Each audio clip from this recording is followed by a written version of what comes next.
Assalamualaikum warahmatullahi wabarakatuh. Selamat siang semuanya.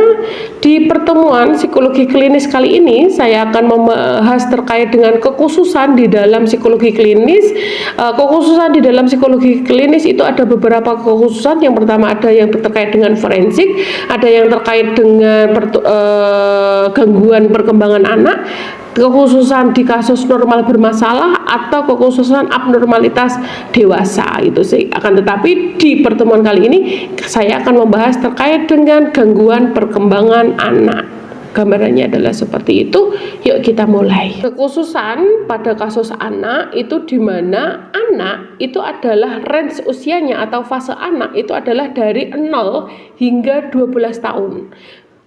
Di fase 0 sampai 2 tahun anak dikatakan sebagai bayi.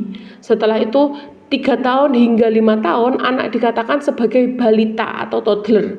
Setelah itu di 5 tahun ke atas itu fase anak-anak awal, hingga 12 tahun itu adalah fase anak-anak akhir. Akan tetapi ada beberapa referensi mengatakan anak di usia 12 tahun itu sudah masuk ke kategori remaja awal. Sehingga di bagian inilah yang kita akan bahas terkait dengan perkembangan anak di fase anak-anak, karena gangguan perkembangannya biasanya memang dimulai dari 0 tahun hingga kemungkinan baru disadari di usia 5 tahunan. Bentuknya adalah seperti itu. Karena apa? Karena di aspek kehidupan anak itu yang akan mempengaruhi kalau ada terkait dengan gangguan perkembangan anak itu yang berhubungan dengan aspek kognitif, aspek sosial, dan juga aspek emosional. Hal inilah yang nanti akan mempengaruhi perilaku yang dimiliki anak. Oh, kok kenapa anaknya tidak semangat di dalam proses belajar? Kemungkinan ada gangguan perkembangan yang dialami anak. Dan itu yang bagian ketiga itu adalah aspek yang berhubungan dengan sosialnya, di mana aspek yang berhubungan dengan sosial ini adalah keterkaitan interaksi dengan orang lain atau lingkungan sosialnya, lalu membangun hubungan dan juga mampu beradaptasi di lingkungan sosialnya. Kekhususan yang akan kita bahas pertama terkait dengan gangguan perkembangan itu adalah yang berhubungan dengan intellectual disability, di mana intellectual disability itu di dalam DSM-3 dulu dinyatakan sebagai gangguan retardasi mental. Itu akan tetapi di DSM-5 istilah yang digunakan itu sudah menggunakan intellectual disability, di mana gangguan intellectual disability itu merupakan gangguan fungsi intelektual secara keseluruhan yang berada di bawah rata-rata yang berhubungan dengan gangguan perilaku adaptif dan termanifestasi sebelum usia 18 tahun. Sehingga gangguan ini biasanya akan mempengaruhi keseluruhan keseluruhan yang berhubungan dengan tingkat kecerdasan, kognitif, bahasa, motorik, dan juga kemampuan bersosial. Oke.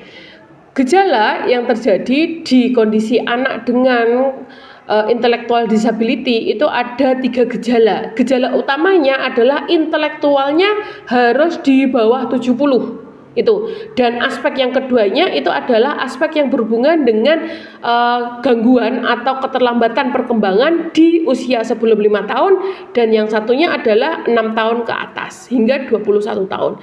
Di usia 5 tahun ke bawah itu ada beberapa keterlambatan perkembangan, itu ada yang berhubungan dengan keterlambatan berjalan, lalu ada juga yang berhubungan dengan keterlambatan di area berbicara yang tidak sesuai usianya, karena kemampuan anak di usia 1 tahun itu sudah harus berbicara 1 kata, 1 tahun setengah itu sudah 2 kata, dan 2 tahun itu sudah berupa kalimat walaupun masih belum terlihat lancar intonasi yang dia ceritakan gitu. Lah setelah itu juga terkait dengan kemampuan makan, lalu komunikasi atau yang dilakukan berkomunikasi itu cenderungnya adalah minim atau tidak sama sekali.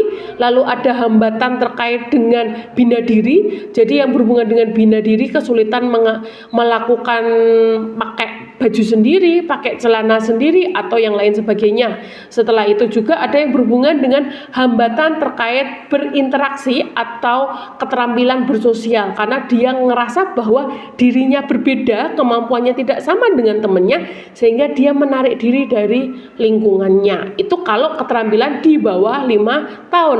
Akan tetapi ada tambahannya adalah terkait dengan hambatan di atas 6 tahun hingga 21 tahun. Lah, di atas 6 tahun hingga 21 tahun itu kecenderungan gangguan yang dia punya itu adalah gangguan yang berhubungan dengan akademik. Satu, kesulitan di dalam proses membaca, dan yang keduanya adalah kesulitan di dalam memahami aritmatika. Jadi aritmatika itu tidak hanya berhubung menghitung sederhana, akan tetapi juga yang berhubungan dengan soal cerita. Kurang lebih seperti itu. Terima kasih banyak. Sampai bertemu di pertemuan selanjutnya. Bye bye. Assalamualaikum warahmatullahi wabarakatuh.